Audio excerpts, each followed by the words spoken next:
Le reporter devient un magnat de la presse, des petits et des grands enfants.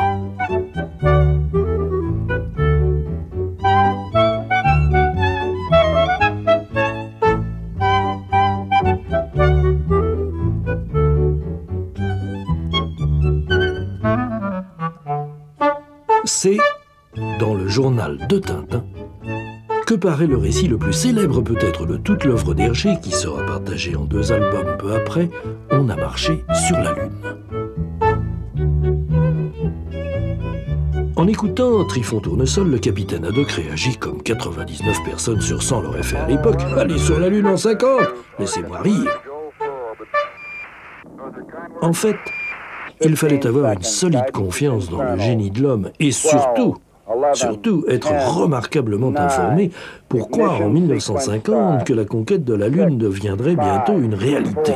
Car Hergé y croyait vraiment.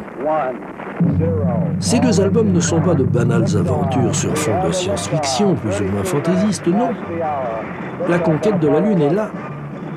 Elle est bien là, parfaitement plausible. 7 ans avant le premier Spoutnik, 11 ans avant Youri Gagarin, 19 ans avant Apollo 11, Hergé nous a montré les effets de l'accélération et du freinage en position horizontale au décollage d'une fusée, les effets de l'absence de pesanteur en cabine spatiale, le freinage par rétrofusée à l'alunissage.